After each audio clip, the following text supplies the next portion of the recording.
विधानसभा उपचुनाव को लेकर बिहार में सियासी उठापटक जारी है।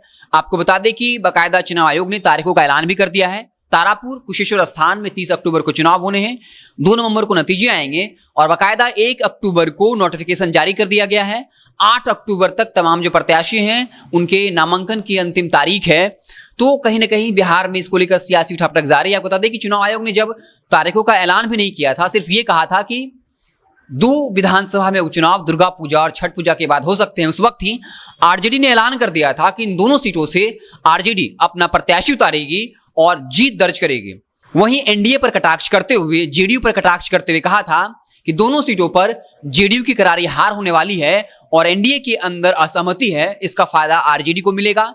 लेकिन अब पासा बिल्कुल उल्टा हो चुका है, खेल पूरा बदल चुका है। आपको बता दें कि पिछले ही दिन एनडीए के तमाम घटक दलों के नेताओं ने आपसी बैठक की और यह मैसेज दिया कि एनडीए एकजुट है। इसमें जेडीयू के राष्ट्रीय अध्यक्ष ललन सिंह, बीजेपी के प्रदेश अध्यक्ष संजय जायसवाल, बिहार के उप मुख्यमंत्री तारकिशोर प्रसाद, मंत्री सम्राट चौधरी के अलावा वीआईपी से मंत्री मुकेश सहनी, इसके अलावा जो है हम पार्टी से मंत्री संतोष सुमन थे और साफ तौर पे कहा कि एनडीए एकजुट है और बाकायदा प्रत्याशी का ऐलान भी कर दिया गया।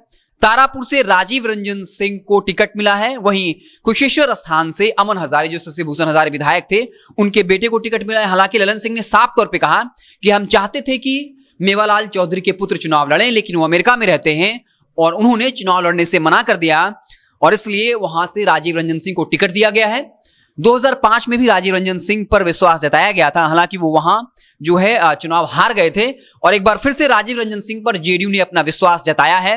तो साफ तौर पे जब ये खबर चल रही थी लगातार कि आरजेडी लोजपा लगातार आक्रमण कर रही थी कि एनडीए के अंदर एकजुटता नहीं है, फूट है और जेडीयू की पार्टी को बीजेपी मदद नहीं करेगी, क्योंकि जेडीयू बीजेपी की सहयोगी पार्टी नहीं है। हर मसले को लेकर लगातार जेडीयू बीजेपी पर अटैक करती है, लेकिन प्रेस कॉन्फ्रेंस में बाकायदा एनडीए ने अपने एकजुटता का प्रदर्शन किया।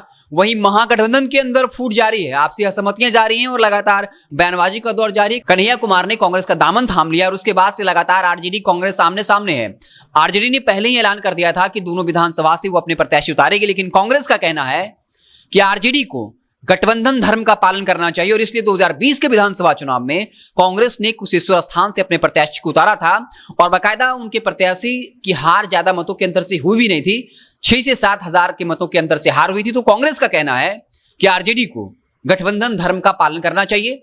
वहीं आरजेडी का कहना है कि उपचुनाव काफी अहमियत रखता है, इसलिए आरजेडी दोनों विधानसभा सीट से अपना प्रत्याशी उतारेगी। तो एक तरफ जहां एनडीए ने अपने प्रत्याशी का ऐलान कर दिया है, वहीं महागठबंधन के अंदर अभी तक यह फैसला नहीं हो पाया कि क्या दोनों विधानसभा सीट में जहां उपचुनाव होने हैं तारापुर कुशेश्वर स्थान से, वहां क्या दोनों सीटों पर आरजेडी अपना प्रत्याशी उतारेगी या फिर कॉम्प्रोमाइज करके आरजेडी गठबंधन धर्म का पालन करते हुए, कांग्रेस की भाषा में कहें तो, एक सीट कांग्रेस कुशेश्वर स्थान उनके खाते में जाएगी और तारापुर वो आरजेडी के खाते में आएगा।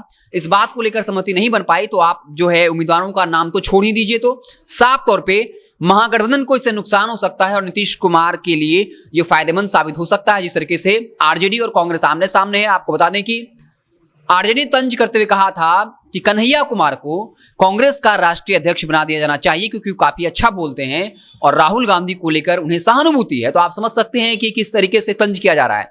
वहीं कांग्रेस की तरफ से पलटवार किया गया और कहा गया कि आरजेडी अपने पर ध्यान फोकस करे।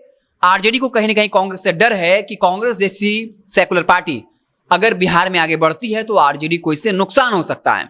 तो साफ तौर पे जहां पर लगातार तेजस्वी यादव के द्वारा कहा जा रहा था कि 2 जगहों पर जहां उपचुनाव होने वहां आरजेडी जीत दर्ज करेगी, लेकिन जिस तरह की परिस्थितियां बन रही हैं, 1 अक्टूबर को नोटिफिकेशन जारी हो गया है, 8 अक्टूबर को नामांकन पत्र भरने की अंतिम तारीख है और अभी तक यह भी फैसला नहीं हो पाया है कि दोनों सीटों पर क्या आरजेडी उतरेगी या फिर एक सीट आरजेडी और कांग्रेस के खाते में आएगी। तो आप प्रत्याशियों का ऐलान तो छोड़ दीजिए।